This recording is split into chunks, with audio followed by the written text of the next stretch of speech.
Whoa, you're in some major flower territory there or whatever. Well, and you don't have a puffin in your ear anymore. I'm glad to see that. I'm getting rained on very soon, though. Yeah. Nice So, leading line. You know what yeah, I oh, would that do with that image, John? I would lighten up that detail right there, and I'd emphasize those rays. If this were my image, uh, and I would make it black and white, of course. hey, Really, Cole, yeah, yeah. I don't remember asking for your opinion. And you don't care? I don't care.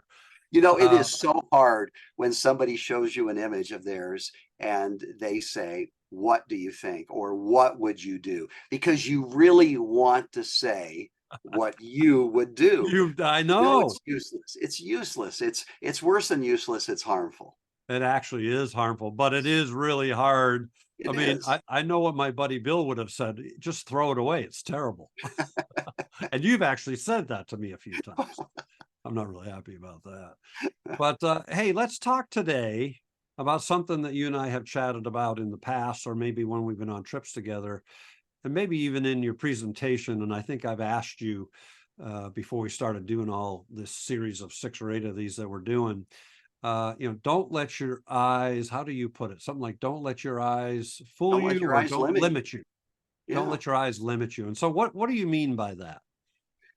Well, we have physical eyes and we see something, a scene, and it might draw us to that scene, something about that scene, maybe the graphics of the scene or the clouds or whatever. But that for me is the starting point of an image. Seeing something that catches your attention, that you might have a passion for, or that inspires you. But that's not where it ends. We're not just capturing images, portraying things as the way our eyes see them, but we're imagining how they could be or how we like them to be. So that's the difference between what your eyes see and what your imagination or vision sees. Hmm. So for me, when I see a scene, that's that what I see with the eyes, that's the starting point, step one. And from there, my imagination takes over. And that's what my vision is. I see something in my head. I imagine how it's going to look. And let me just share some Excellent. Yeah. before And and after as you're images. sharing that, something comes to mind that Tony Sweet has shared. The raw file is just that. It's just this raw data that you can then transform into what your vision saw through your post-processing techniques or what have you. So go ahead. Show us kind Yeah. of what I think this, So, if I remember right, you're going to show us what the eye sees versus maybe what you had in mind beyond that. yeah, because to me, that's illustrating vision. Okay. This is the angel Gabriel, and it's the first time I had ever envisioned the image beforehand. I Okay. could see the final image in my head, and that became a roadmap. Here's the before and after. Yeah. Now, I was brand new to Photoshop back then. This is probably 2006, and I had just started digital in 2004, I think. I didn't know a lot about Photoshop, but I had that vision burned into my brain. And so it allowed me the time to learn some techniques and to work the image until I got what the eye saw Yeah. looking like what my vision saw. Here's a skeleton found along the Poudre River in my hometown of Fort Collins. And as I looked down upon those bones, I imagined these very dark leaves with these bright bones shining through.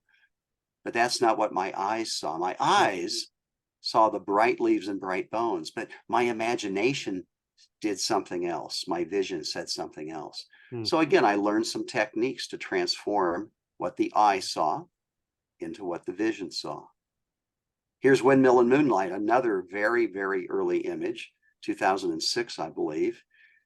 Here's what the eye saw, though. Hmm. Wow. That's the raw material, but I never say, oh, doggone it, here's what my eyes see. I wanted more than that. I create the more than that. I create the vision. And it might take me a long time and it might involve learning new techniques, but I learned them and then I am able to execute my vision. Paul, you're breaking a rule on that when you're shooting into the sun. Well, that's the moon actually, Oh, but yes, I probably shouldn't shoot into the moon. yeah. And what I did on that is I just shot one shot for the upper half of the scene and then one shot for the lower half, and I cut and pasted the two halves together. Yeah. You know, I don't know any, maybe an elegant way to do those things, but I find a way to do them. Yeah. Here's from the Auschwitz-Birkenau series, The Ghost of Auschwitz-Birkenau. And this image, I like to say, is probably the furthest from what the eye saw Wow. to what my vision saw. And I had to work a long time and work very hard to transform that image into the final vision. But again, I've got all the time in the world. I've got all these resources and I can figure things out. That's one thing I'm really good at, figuring out how to do something. That's so Here's an cool. iceberg from my Melting Giant series and the before and after. The before image included a still shot, but I wanted a long exposure, but couldn't do it because I was shooting. The iceberg was rocking so badly in the surf, I had to shoot a fast exposure. And then I just simply learned a new technique to turn that still shot into a long exposure. Wherever there's a will, there's a way. That's why I always say, I never let my eyes limit me. Yeah. Here's one of the images from my Lenny, a portrait of breast cancer. And there's the before and after. So yes, the eye is presented with this scene, but Yeah. my vision, my imagination is seeing another one. And the question is, can I learn a technique to turn the one into the other? Wow. Here's from my Lone Man series, the before and after. You'll notice on this image, I didn't like the guy wearing shorts, so I added long pants. You know, I'll see a scene a certain way and I'll change it to match what my vision sees. Hmm. Here's a recent shot from my Powerline series, the before Wow. and after. Wow. So again, who cares what your eyes see? What does your imagination see? That's what vision is all about. Yeah. Seeing things the way you see them. The problem is I have all of these other voices in my head. Yeah. How would Ansel have done this scene? How would the local camera club judge like to see it so I can win a blue ribbon? How has my mentor taught me to see? How do the rules of composition say that I should see it? But to really follow your vision, you have to put all of those other voices out of your head and see it the way you see it. Good stuff. Good stuff. That was excellent. Thanks for sharing that. To me, those are dramatic, wonderful examples of what we're talking about when we're talking about vision. That don't let what it is, and it gets as I was thinking in some of those, that discussion we just had on good light, bad light. Because the reality is, if you had waited in Ghost of Auschwitz-Birkenau for certain light so that you'd be able to get a certain aesthetic, you wouldn't have had that incredible folio of work that has been, world renowned. You went with what was there. And then more importantly, as you've just so eloquently demonstrated, you knew how they were going to be transformed into something much more meaningful and much more powerful. Yeah, I'd say your vision is more important than what you're being served up by the light, Yeah. because you can make it almost anything that you want.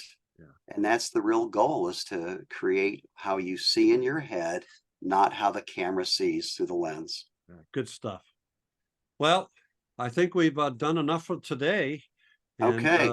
we'll see you folks all next time. Please, like, subscribe, share with your friends, all those things. We'd like more than 3 or 4 people watching this, and so let your mother know about it, even if she's not a photographer. Seriously, just let her know, because she'll get some laughs out of it. And we sure appreciate those who are following along. Comments down below. Yeah. It helps the algorithms. I've heard that on somebody else's. I don't know what that If means. it's true. I have no idea if it's true. I don't even know. But I like hearing other people's thoughts, and we like answering the questions. It is fun. It actually is fun. So thanks, folks, for following along. Take good care.